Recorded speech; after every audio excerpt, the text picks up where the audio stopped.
26 मई है और दिन सोमवार का है।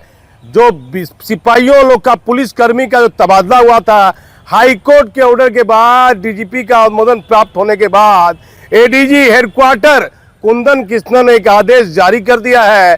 तत्काल अब सिपाहियों का, पुलिसकर्मियों के तबादले पर रोक लगी है।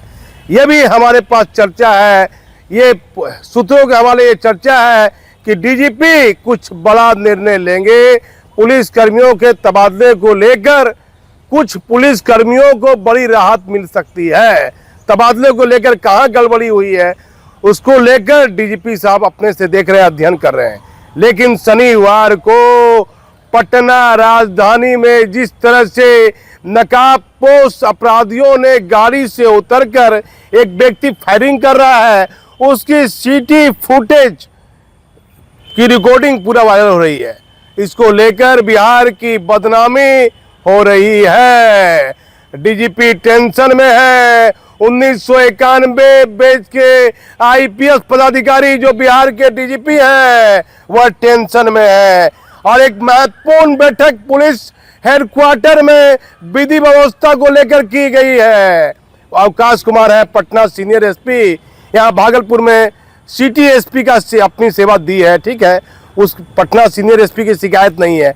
आईजी है गरिमा मलिक। तो देखना होगा, ये चर्चा थी सरकार के सूत्रों में, ये बहुत बड़ी चर्चा थी कि चंद घंटे में अब जोन में एडीजी की तैनाती होगी। लेकिन 4 दिन 5 दिन गुजर गए हैं। बताया जाता है भारी राजनीतिक पॉलिटिकल प्रेशर के वजह से एडीजी वाला आदेश में कुछ देरी हो सकती है। लेकिन डीजीपी विनय कुमार को ये घटना जो घटी है पटना राजधानी में, वहां जो तैनात इंस्पेक्टर दरोगा उसको सस्पेंड कर दिया गया। लेकिन डीजीपी साहब बदनामी हो रही है, बदनामी हो रही है। गोलीबारी की घटना के बाद जिस तरह की सीटी फुटेज वायरल हुआ है, और जैसे ही अपराधी वहां से जा रहे थे तो उस समय 1994 बैच के आईपीएस पंकज दरार साहब सबसे पहले जम्मू कश्मीर कैडर के आईपीएस हुआ करते थे और आतंकियों से भी ये भिड़ गए। बहुत जाबाज आईपीएस है, बहुत बहादुर आईपीएस पदाधिकारी है पंकज दरार। इनको काफी गंभीर चोट आई और इनके शरीर के कई ऐसे जगह है जहां बहुत खतरनाक जख्म इनको पैदा हुआ, चोट लगी और डॉक्टरों ने कई जगह से एक शरीर का मांस काट के दूसरे जगह लगाया। आज भी इस जख्म इनके हाथ में दिखते हैं। पंकज दरार जो जाबाज आईपीएस पदाधिकारी है 94 बैच के, अभी एडीजी विधि व्यवस्था है, एडीजी विशेष निगरानी है और एडीजी एटीएस है, वह अपराधियों का पीछा करने लगे।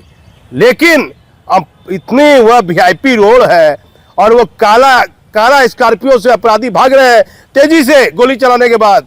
तो पंकज दरार साहब ने बड़ा सूझबूझ का परिचय दिया। उनके भी बॉडीगार्ड के पास हथियार था, गोली था, वो भी गोली चला सकते थे, गोली खूब चलती, लेकिन आम पब्लिक को क्षति हो सकती थी, आम पब्लिक को भारी नुकसान हो सकता था। तो पंकज दरार साहब ने पीछा तो किया लेकिन ऐसी कोई गड़बड़ी नहीं की जिससे कि जो आम लोग सड़क पर चल रहे हैं उनको कोई परेशानी हो। अपराधी तो भाग गए, ये शनिवार की घटना है। लेकिन मुख्यमंत्री जी, डीजीपी साहब एक से एक आईपीएस है। कुंदन कृष्णन, मैं तो बड़ा नाम सुनता था, एसटीएफ उनके पास में है, एडीजी हेडक्वार्टर है कुंदन कृष्णन के पास में है। लेकिन अपराधी इस तरह से गोली चलाकर चले जाएंगे और 48 घंटे बीत गए हैं। पुलिस की कार्यशैली पर सीधा सवाल उठ रहा है। मुख्यमंत्री जी, चुनाव का समय है, चुनाव का समय है। बढ़ते अपराध को लेकर आखिर अभी तक सरकार ने जो एडीजी की तैनाती की जो चर्चा थी वह भी हवाई चल रही है। अभी तक मामला फाइनल नहीं हुआ है। लेकिन गोली की घटना को लेकर राजधानी से लेकर पूरे बिहार में पुलिस की कार्यशैली पर सीधा सवाल उठ रहा है।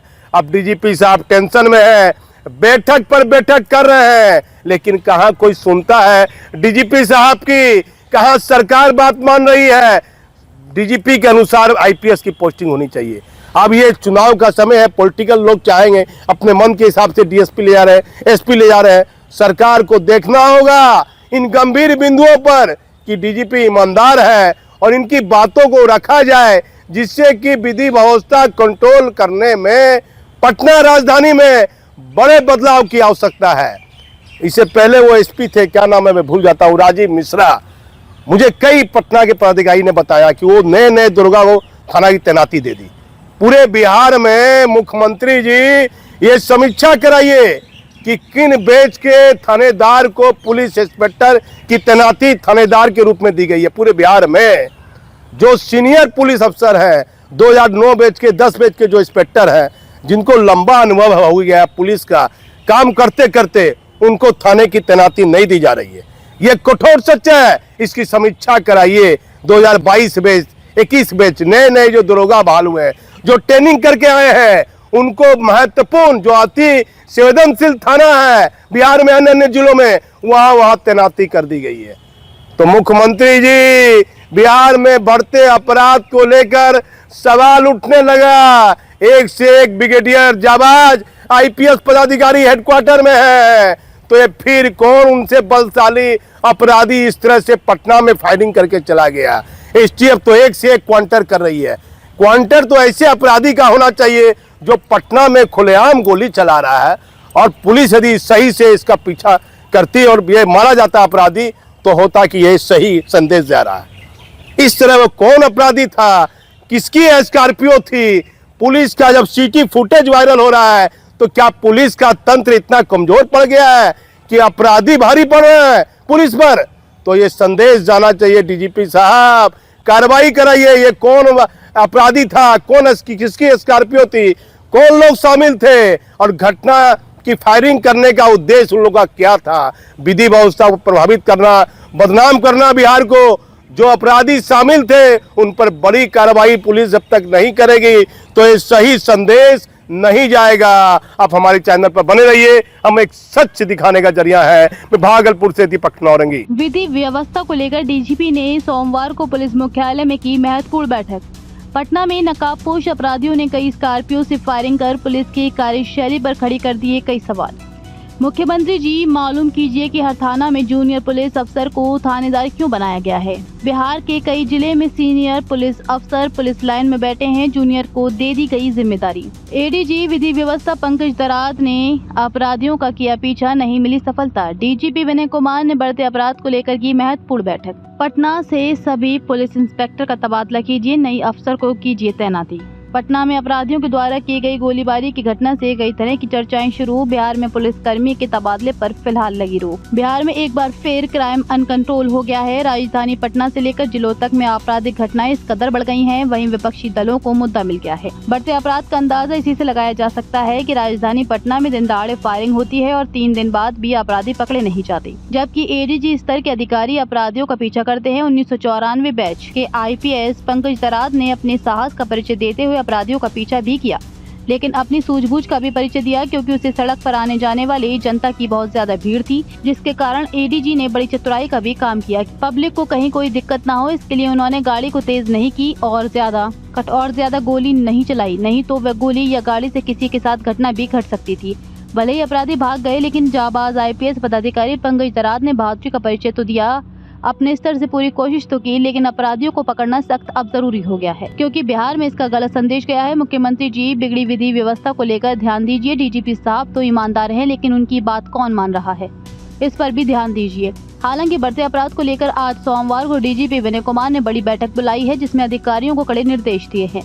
बताया जाता है कि राजधानी में हर दिन औसतन हत्या की 3 बड़ी वारदात हो रही हैं। अगर पिछले एक सप्ताह के आंकड़ों को देखें तो पटना में हत्या की 10 बड़ी वारदात हो गई हैं। इसके अलावा रंगदारी और छिनताई की घटना भी हुई है। शनिवार को राजधानी पटना में मुख्यमंत्री आवास से सिर्फ आधा किलोमीटर की दूरी पर स्थित हड़ताली मोड़ के पास स्कॉर्पियो सवार नकाबपोश अपराधियों ने 8 से 10 राउंड फायरिंग किया था। दिन दहाड़े हुई इस फायरिंग को बिहार के ADG law and order Pankaj Darad ने अपनी आंखों से देखा था। उन्होंने अपराधियों का पीछा भी किया। वो लगातार वायरलेस पर मैसेज दे रहे थे, जबकि उनके गार्ड ने अपराधियों की गाड़ी पर फायरिंग भी किया था, लेकिन इसके बाद भी अपराधी भाग गए और 3 दिन बीत जाने के बाद भी अपराधियों की गिरफ्तारी नहीं हुई है। पटना में दिन दहाड़े हुई गोलीबारी की इस घटना ने पटना पुलिस की पोल खोल दी है। हालांकि इस घटना के बाद पटना के एसएसपी ने करीब 18 पुलिसकर्मियों को निलंबित कर दिया है, लेकिन हद तो ये है कि अभी तक घटना में शामिल अपराधकर्मी पकड़े नहीं गए हैं। ना ही घटना के इस्तेमाल की गई गाड़ी को बरामद किया गया है, जबकि पूरी घटना का सीसीटीवी फुटेज भी सामने आ गया है। बीते बुधवार को बेउर में मैरिज हॉल के मालिक और फुलवारी शरीफ में जमीन कारोबारी को दिन दहाड़े गोली मारी गई थी। उन दोनों ही मामलों में पुलिस के हाथ खाली हैं। जबकि सोमवार की सुबह पटना रामकृष्ण नगर में गौशाला चलाने वाले 55 वर्षीय चंद्रकांत सिंह की गोली मारकर हत्या कर दी। पटना राजधानी में आपराधिक घटनाओं में यदि इजाफा होगा तो इसके लिए कौन जिम्मेदार है? कहीं न कहीं पुलिस की कार्यशैली पर सवाल उठना भी लाजमी है। एक सच दिखाने का जरिया है।